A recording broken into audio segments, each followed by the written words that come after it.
welcome to the show. Joining me today are Sabrina George, author of the book, The Debtologist, and we will be discussing all things finance to help those who are struggling with debt. And then I'll be talking to Beldon, a singer-songwriter and frontman for the rock band known as Beldon Haigh, who have become an online sensation for their face masks, dark humour and provocative lyrics. He's bringing in his guitar today, so it should be a lot of fun. But first, let's talk to Sabrina. Sabrina, hi, welcome to the show. Hello, Monica. Welcome, Sabrina. Lovely to see you here. We have your book on the table, but we'll come to in just a moment. But Sabrina, this is serious. You are somebody who's known exclusively to help people who are struggling with debt. You've been there yourself. I work really with people who have a long history of debt, because most people temporarily go in. I deal with the ones that just live in it. Tell us your story. There's a story though, isn't there? So how you got to story. This. It's very sad, Monica. We have to. I am kind of joking about it, but it is horrific. Yes.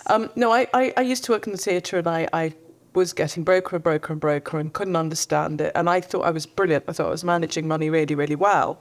And then it got to the point, and I still find it embarrassing to say, but I had a bicycle puncture, and I went to the bicycle puncture shop and he fixed it. I came back and it cost me double. Instead of £2, it was like £5. And I just went into a meltdown with him. And I said, how do you think I've got this kind of money? And looking back, it was funny, but it wasn't. I was shocked at my own reaction. And I was talking to a friend on the phone about it, and she said, well, I think you might find you've got a long history of this. And I was like, how very dare you? Which is the reaction I get from most people that I deal with. They can be very reactive. And anyway, she talked me down from the trees, and she talked me through some ideas, and she then recommended this book. And I was like, oh, that's a bit uncomfortable. And I started to do one of the things the book suggested, which was write down everything I spent. And I was like, I'll show them, whoever them were. And bit by bit, I started to see that every time I got a bit of money, I would blow it, but not on any clothes or shopping or anything. I'd go and buy a house somewhere I never intended to live.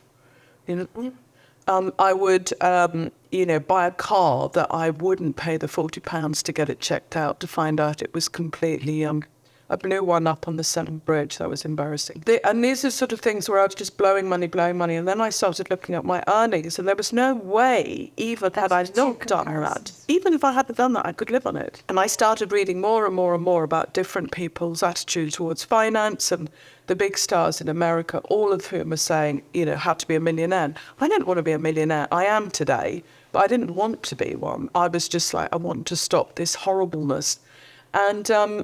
And gradually I realised that I knew a lot of my contemporaries were the same. They were just crazy about getting rid of money, getting rid of opportunities. Their partners would have to sort of bail them out all the time until the marriage would break down and whatever.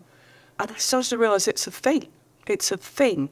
And it's taken many years, and I started to formulate some of the things I discovered, and that's why I wrote it as The Debtologist, yes. Which was quite an interesting title, because I was, how to become a millionaire, how to do this in 5 easy steps, how to do this. Yes, there's lots of those books, isn't there? There's lots of them, and they're all right. They're absolutely correct, but not for me. I would have just sabotaged it. Take a look at your book. So The Debtologist. Yes. So this is thick with story. And I was going to say to you, Sabrina, having read the book, you've got lots of stories in here, and it's very almost humanised it. I hope so. If that makes sense. I hope so. It was, for instance, right at the very back, but take a rest, words can be triggering.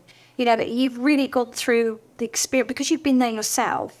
You understand what people are going through. So it's a really easy reading, I think, for somebody who's suffering. Well, I also had people who are working or related or married or whatever would also find it useful, because they then understand, like that word triggering, to say to someone, would you absolutely stop debting from today, which is one of my sort of things I ask people to think about in the very beginning.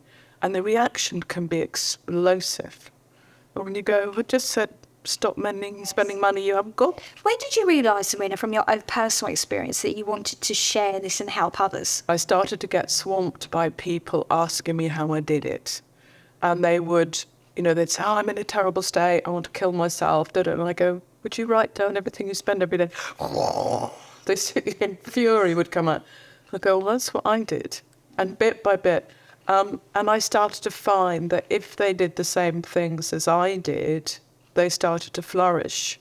And I've had, I think it's 4 Oscar winners now, not all in acting, but in areas where you can win an Oscar. Yes. I've had people, senior people in companies, which is kind of another area. You think, why would they debt? They're earning a fortune. And they're CEOs. And they run these big companies, Yes. but their personal lives are just a mess.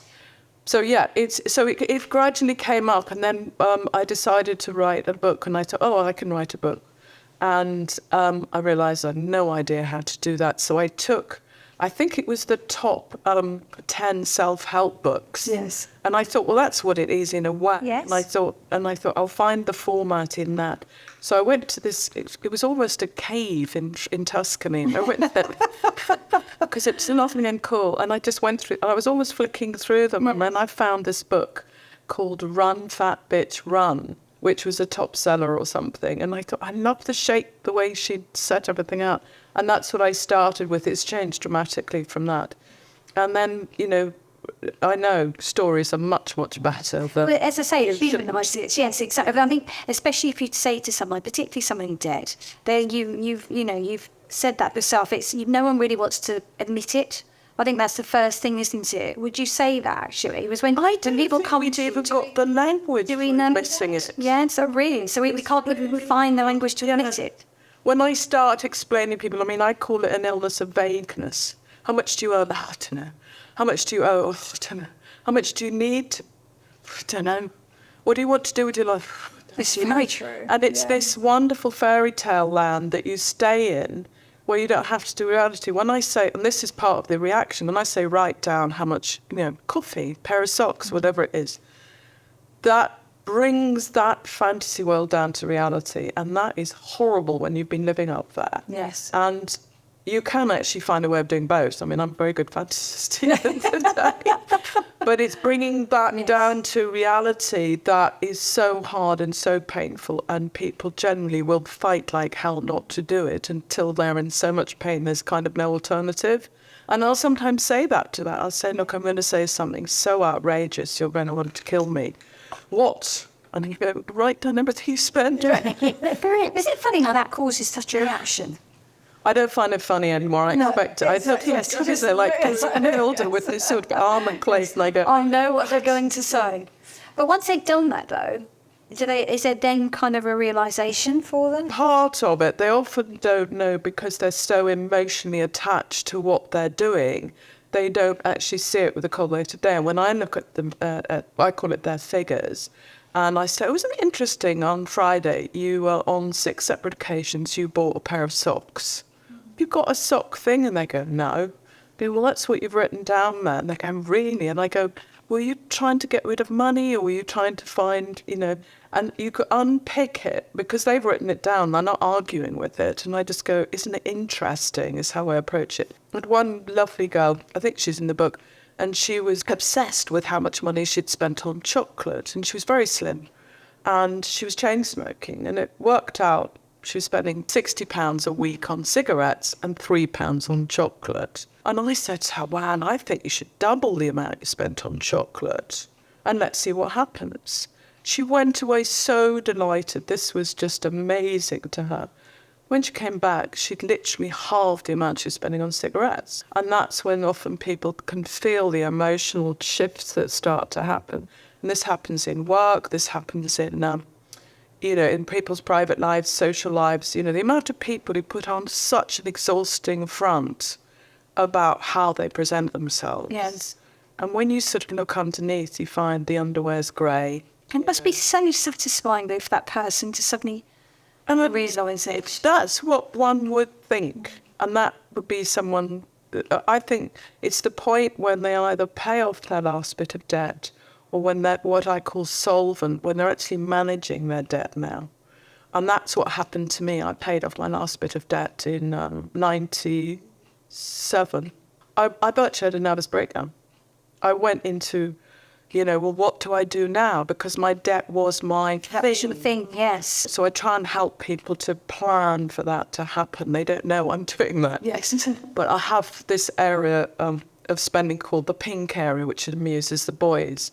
So, you've got the blue area, which is things you can't really change unless you change your lifestyle. So rent, mortgage, blah, blah, blah. And then you've got the green area where you can change the amount you spend. Yes. So you can have to spend money on food. Yes. But you can go off and get your smoked pheasants and your caviars, or you can, which I never did, but I thought about it, the sack of basmati rice with soy sauce. Hold on there, 'cause we've got to take a quick break. Hold on there.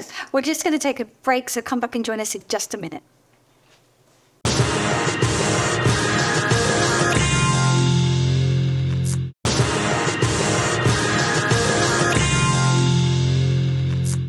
Welcome back to the show. I'm here with Sabrina George, author of the wonderful book called The Debtologist. Now, we had to go to break, Sabrina, but we were just talking before the break about how difficult it is and how the perception once you've paid it all off you for relief. But you were saying you don't necessarily feel that. I mean, most people do. It's often the area where they fall off and they go on again. So I'm just using this image. I was absolutely broke, and I thought, right, I'm not going to debt. I'm going to see what happens. And I kept on visualising a sack of basmati rice with some soy sauce would last me 3 months, and I can't remember, 10 quid.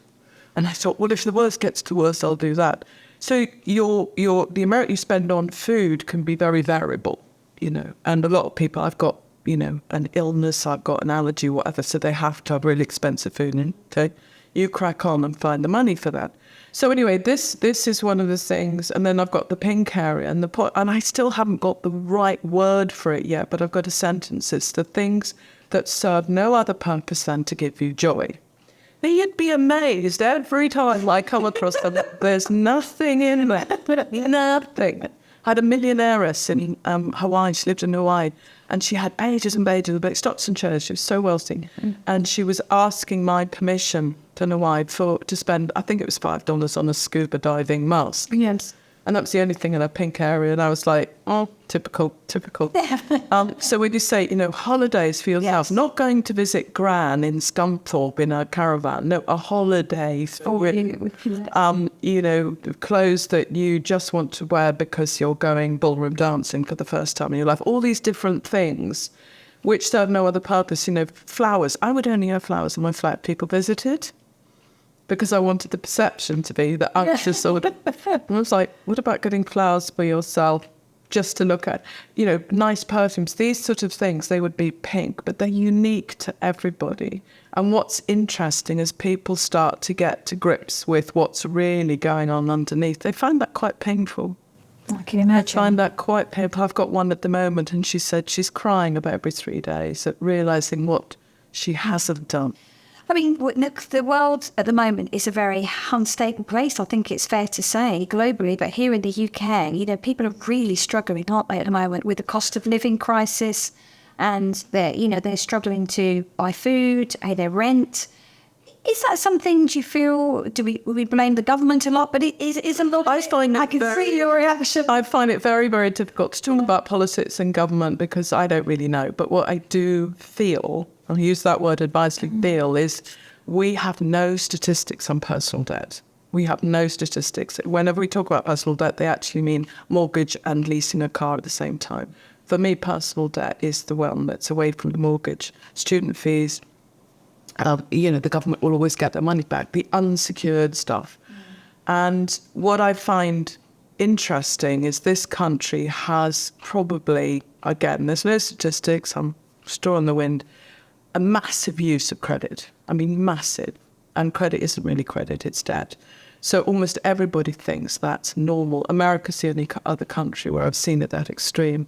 I go to Europe a lot, and they don't.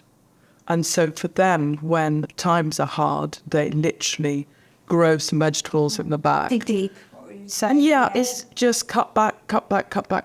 And, it bothers them. They're not comfortable with it. But they've got a kind of culture where everybody supports that. Yes. I remember when Iceland went down, I was working with someone, this is how random it gets, from Iceland. She was in Iceland when the whole system collapsed, no money. And she said literally people were going up and down the streets, knocking on doors and said, I've got some rice, I've got some tomatoes. And they were literally doing this communal cooking to look after each other. I thought, can I imagine that in Hackney? I don't think so. But why not? Yes. It's a cultural thing. Why not? And I mean, you touched there about credit. Credit it's very easy, isn't it, for anyone to get credit? So Really shouldn't. We've now got 20-year-olds in debt of thousands and thousands of pounds because they've split these payments into three and realise actually we've still got to pay it back, and it all accumulates, doesn't it? Well, again, I think it's how people perceive their world. A friend of mine's working in a psychiatric unit in London, and the majority of the nursing staff there are from Ghana and Nigeria, and they don't get paid very much. And he said none of them have credit cards. They refuse to have credit cards, and they will have families that have kids, and they want their kids to go to university, and they literally live on what they earn. And maybe both parents are working, which happens. But, and I find those are the people I want to study. How come they haven't bought into this stuff? And I'm of an age now where my contemporaries, their kids are going to university. And on the first day of university, there on the table is, we come and join this credit card company, come and join this. It's fabulous. This will save your day. And it's the way it is. Do we change the system? I don't think that's going to happen. There's this misconception. I have to ask you this question, but is it when you have a credit card, that makes your credit card rating better? Is that true? No. Right. I don't know who started this, but nobody really challenges it or questions it. I haven't had a credit card since 92 or 93. And I was signing on, as I say, it was very low income. My debt, I didn't even know it, was £56,500. And I was sitting there with all these credit cards. And somebody suggested, why don't you tear them up? I was like, oh, my baby's, you can't have them. And I made myself. And I wrote to the credit card companies and I said, do not darken my door again. And my credit card rating my credit rating, which means the amount of debt I can get if I want to, yes, is right at the top. They might marginally like it if you're paying your debt off on a regular basis. But why? If you're not moving, you're signing in with your voter's registration, you're paying your mobile bill, your utilities on time, all those things are really, really good. But, someone not that far away from you would say, but, Crash paid off your credit card. Yes. They don't like that. Why? Because of the interest, of course. Because of the interest, and also it might be a fearful thing, because that might be a sign you're doing wrong. I don't know. Yeah. I don't know. But it's a huge misconception that your credit rating is damaged. Because, again, teenagers, and they're immediately offered, as you say, credit cards, immediately offer credit, in the perception almost that this is going to make your credit rating much, much better if you have this card. I think they buy into that myth. I think a lot of them, you ask them and they just go, well, it was there. Yes. And when you go, well, why do you pick it up? Well, we're a very material world now. We are very materialistic, and we expect things. We order something from somewhere, we expect it the next day, and there's an expectation, isn't there, for us to have these things? I don't know. I've done a lot of study and history about debt and credit. I'm fascinated by it, going back to medieval times, and people's attitudes were exactly the same. Really? That's interesting. People don't really know this, but prisons were mainly designed for people waiting trial. Once they'd been tried, they were put in the stocks, had their heads chopped off or something horrid. But the people who stayed were debtors. It was the only place that stayed in prison and lived in them, and that's one of the reasons why Dickens' books are so good. But that way of thinking has been there forever. It's a human characteristic, and so it's not quite you're good or bad. It's just like, do you realise this is what you're doing? And if you have a system that supports that bonkers way of thinking, it leads to a lot of problems. So what would you say to somebody who's watching this and is really struggling? Have you got some kind of top tips? Yes, well, of course. There's a lot of stuff. It's a big package. It's a big ask. But I would say start off by trying to be as conscious as you can about what you spend. Write it down. Yes. Try and commit to yourself, because sometimes you don't even know when you're borrowing or not. You're so used to going up to your mates, will you front up the drinks tonight? I am short. That's a great one. Stop it. Stop all of it. And see how reactive you are to that. If you find yourself, wanting to kill me, I can handle it. But if you get really, really cross, because a lot of people equate debt and poverty, and they're not. There are a lot of multi-millionaires who behave like debtors. And when the system starts to fall like a pack of cards, they kill themselves, they kill their families. It's awful. And suicide, again, I don't know how many people kill themselves. Well, the statistics are really bad. Yeah. It was coming out of COVID as well. The statistics were very bad because the people lost their jobs, they had no money. Even though the government had so many different schemes, it was still a tough time. This is one of my other big symptoms is isolation. Is people so you can be in a crowd of people, you can be in a loving family situation, you just don't tell them. You don't tell them what's going on. You pack up your suitcase, you go out, you sit in the library all day. But, there's women who just live in the most abject situations that I've come across, and yet they would appear to be, a partner in a very successful company. And you're just like, and then you look at where the money's going and where it's insane. I would say start off by trying to, and it's difficult on your own, but get some friends who really are good with money and say to them, do you think I'm a bit bonkers about money? Could I run this past you? Yes. And because that's what I did until I built up a little team of people. I'd go, you're a bit peculiar about tonics and I don't even wear them. Well, it's been fascinating talking to you. It's a wonderful subject. Thank you so much for having me on. Thank you. Again, we're going to break now, but come back and join us in just a minute.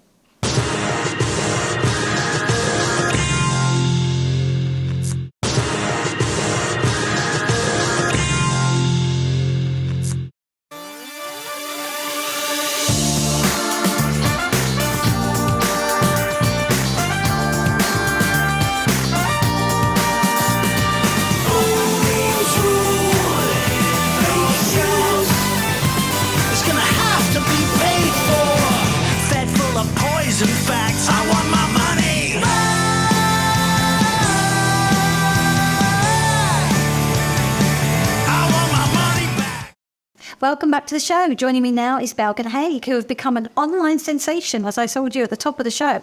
I'm here now with Beldon. Beldon, lovely to see you. Thank you so much. Thank you very much for inviting me. Wonderful to see you. And of course, you've got your guitar, so we'll be having a little session of that a little bit later on. But Beldon, tell us about, you really have become an online sensation with your music, and you've been described as very artistic and provocative and quite dark. And so how did this all come about?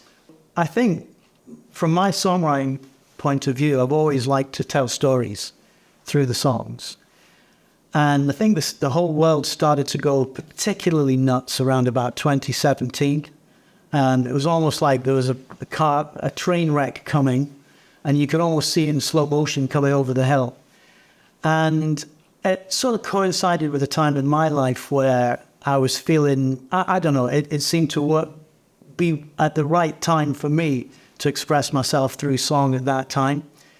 And the Beldon Haigh project was born through that. And it's been a tremendous amount of fun because we're fairly limitless in what we decide to poke fun at. And we've got a really good code, I think, in terms of what the band stands for, what it is that we want to sing about, what it is we want to produce music around. In the last, I guess, 3-4 years, we've produced a really good body of work and some really nice videos and a fantastic live band, which helps to put that whole circus together. Yes. And you've got, there's the protesting element of it. Was that something that you decided on right at the very beginning?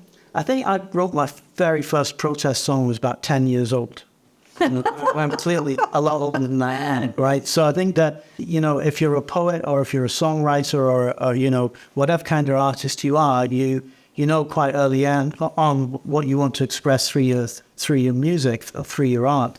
Thinking back to that time, I was in a band back then called Mickey Finn, actually. No. playing pubs in Glasgow. So actually, I'm thinking about, I'd be older than 10. I'd be about 16.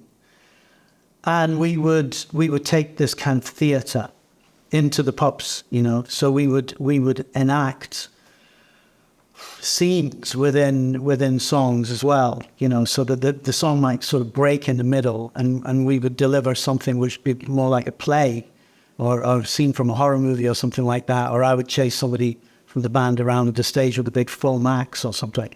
So the idea, I know it's all a bit zany, but That's what I'm saying. That's the zany. It's good. that's pretty much been the heritage of both, And it continues to musically be, and doesn't it? theatrically, that I've been about really since I started doing it. And it's not all I do. I mean, there's a lot of songs which are a lot more serious, love songs about relationships, songs, I mean, I'll play something shortly, which links to that. But I think I'm an entertainer, really, and a songwriter, and this band is about entertainment and songs. And you clearly enjoy it. So Yeah, we get a bit of laugh. which is good. How many of you are in the band? Well, it's a bit of an entourage, really. I mean, I think it's about 9 people or sort of connected with this project. Yeah, so a terrific group of people have all been together for about 4 years now, and it means that from a live perspective and from a studio perspective, we've got a lot of depth in how we work together. Yeah. Fantastic. So can we see some of the band members? Well, you can. Are they here today? In a way they are. Okay. In a way they are, but there's also a video of them as well. Okay, well, yeah, we're going to be playing the video actually at the end towards the end of the show. So, but let's meet some of the band. Oh man. Oh my goodness! Vladimir Putin is in the studio. Scary. Okay, let's meet another member of your band. Oh my goodness. Give me on the phone. It's in the building. It's incredible. Okay, let's go back to Beldon. Beldon, the band. What happened? What happened there? I just nipped out of the loo and I think something odd happened. It's incredible. I mean, it's because obviously you wear the masks. It reminded me actually of Kiss, because Kiss, the rock band, of course, we never really saw their faces, and heavy makeup and almost like a mask. Was that something you wanted to do? Was that quite part of your act? Before I answer that question, one thing I should tell you is that you find yourself smiling and laughing inside these things, even though it's not having any effect. You sort of start acting the part, when you're in it. Absolutely. And the guys, when they're playing, they're very lifelike. Kenny, when he's playing the drums, he turns, it's almost like it gives him this superpower, I can imagine. And the musicians have said to me that it sets them free a little bit to perform, because they're wearing these masks. So it has an odd effect on you. But to go back to your question, I mean, why use them? We live in a massively visual world, and in terms of if you're trying to put your art across, whether that be music or whether it's drama or theatre or whatever it might be, we all have to recognise that people consume art, if you like, or music through quite often the device, telephone, or and so you need to have some sort of visual hook. And we stumbled across it really a little bit by accident, because we were doing a song called Fool's Rules, which is really about fakery, and about what was real and what was fake. And now we live in this world where we're just completely unsure of it. But if you remember, maybe 2-3 years ago, we were just starting to learn about it. And so the masks were a terrific link to that. But also these particular characters do tend to stand for, because there is one other character. So we have Putin on the drums and Kim Jong-un on the guitar. It's not the real ones, obviously, and obviously Donald Trump on bass, right? So why not? I mean, it makes sense. So you've got your guitar there. Yes, I do. Can you play me just a little snippet for our viewers? Yeah. Show us what you do, a little flavour. So introduce it. This song's a bit different. I mean, this is only on the album, but I was loud and drunk in a downtown bar, nursing an old black eye, letting feelings of emptiness run back into my life. I met an old girl with a leathery smile. She could see right into my head. She poured me a hot cup of coffee. This is what she said. Life is a pain and a bore. It's the little things that stop you being more. Don't you waste it trying to even up a score. It's a great big world. It's a great big life to explore.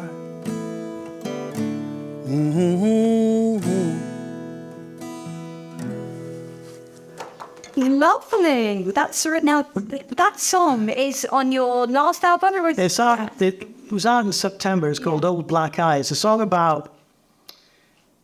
It's a song about hanging on to things which you probably should have let go years ago. It's a song about learning to forgive and forget. It's a song about, I guess, you know, it's the little things that stop you being more.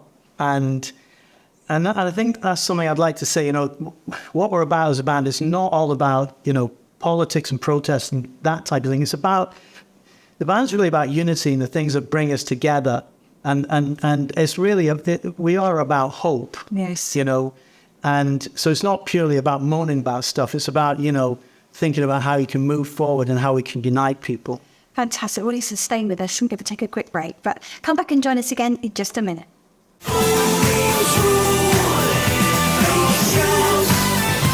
It's gonna have to be paid for. You can wait for fate to change. Decide to look the other way, or you can make your fate today. World passing me, fed full of poison facts. I want my money.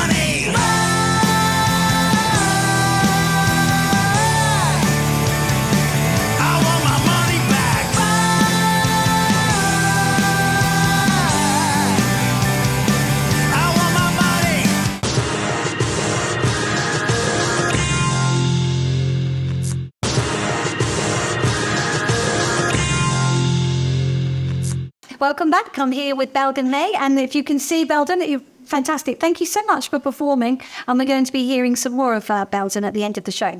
But Beldon, let's talk about your upcoming album. Now, tell us all about that and how you did this incredible video. So the album's going to be out around about August, September time. Okay. We're just putting the final touches together, how we market it and promote it. But it's something that we've been working on for the last 2 years. And It takes time, doesn't it? It takes time. we ended up recording about 25 songs and then chose 10 that we thought were really representative of what the band was about at the moment. So that's what took the time. Is it a mixture of your kind of, this kind of rock protest theme and love songs, like you said? Is it a real sort of mix of songs? So Or have we just gone for the hottest of our the album is most likely going to be titled World Got So Dumb. So make up your... Don't really say it because That might be a bit of a clue. So and the new single, Dumpster Fire. Dumpster Fire. Yeah. So Dumpster Fire as well, I think is... Dumpster Fire is a song about lowering of standards, okay? And how... And I think this is prevalent all around the world. People just walking away from stuff and failing to take responsibility. And in the confusion and disruption that we've got in the world at the moment, it's kind of easy to shrug your shoulders and say, I'll turn a blind eye to that. And I think that, and so, when you watch the video, that's what it's about. And it speaks to a lot of the small towns and cities that are falling to bits, not just in Britain, but around the world as well. And I think that's something that most of us can kind of see happening and are sad about and would like to change, Yes. And I think that speaks to what Beldon Haigh's about in terms of what the band's about. It's about looking at certain things that really we want to protect. We want to make sure that we sort of enshrine for the future, not just for ourselves, but for our children and our grandchildren. Dumpster Fire is a song is really about responsibility and values and trying to protect the things that we really care about in society and in life. And you know, when you listen to the lyrics, dumpster fire in the car park, no one knows what the hell's going on, fire brigade just letting it burn. Years ago, this town went to the dogs. And many people, I think, can recognize in towns and cities, not just in Britain, but in the US, all around the world. So it kind of speaks to that. But the way that we decided to make the video was we wanted to make it quite disruptive. It's a very disruptive video. we decided, Great video. we decided to burn a lot of works of art. And we fortunately managed to reproduce some rather than trying to get real ones. It's the punk rock days. I love it. And they went on the bonfire along with books and eventually the instruments as well that the band are playing go on the bonfire as well. And actually, I remember I was speaking to somebody about the video, and they said to me that must have cost a fortune to make.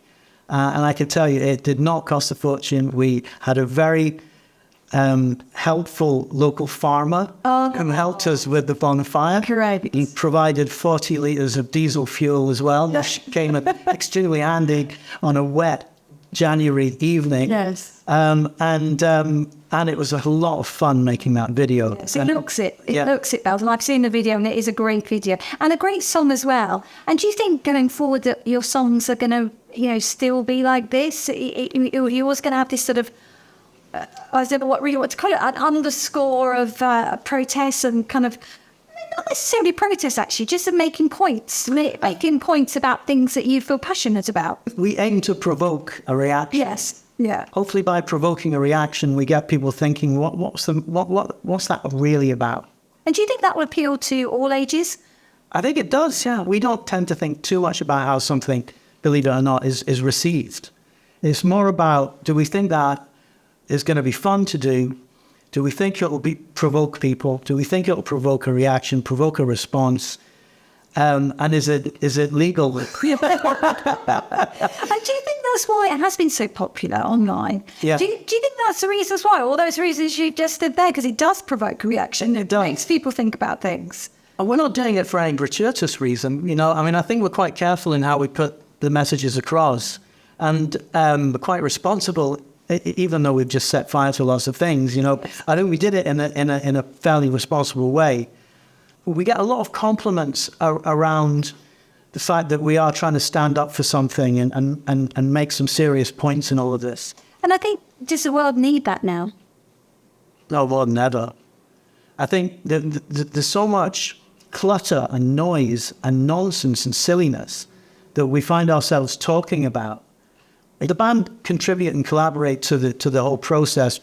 I tend to write the lyrics and the songs and get them to a point, and then everybody else can sort of muck in on the arrangements and stuff like that. It's a wonderful thing to be a part of. When you're in a band with people, you have to get along.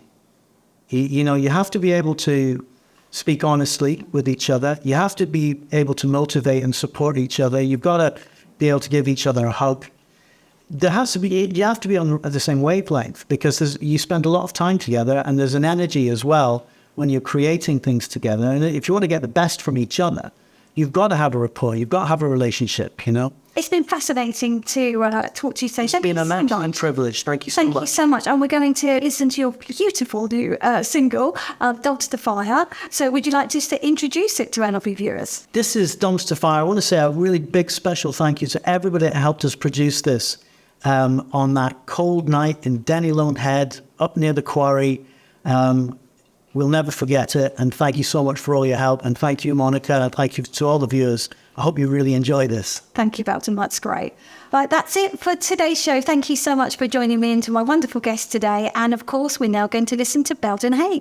Come back and see me again next week. Bye-bye for now.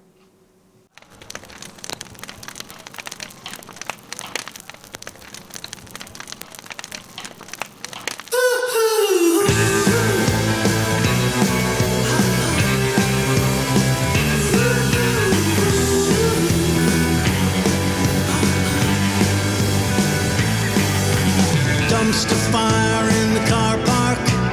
No one knows what the hell is going on.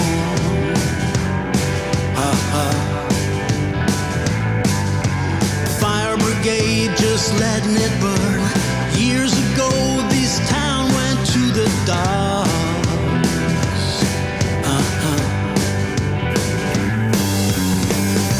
And everybody can see there's something wrong.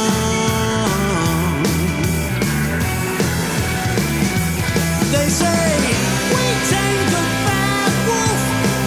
We learned the world was round.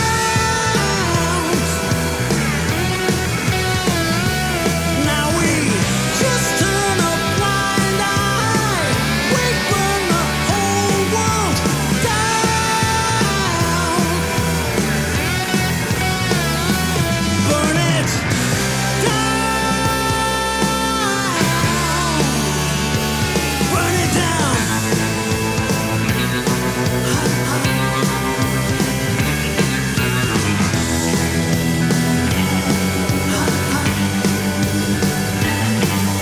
Stray Jane hanging at the store door, wearing the trademark blood stain in her eye.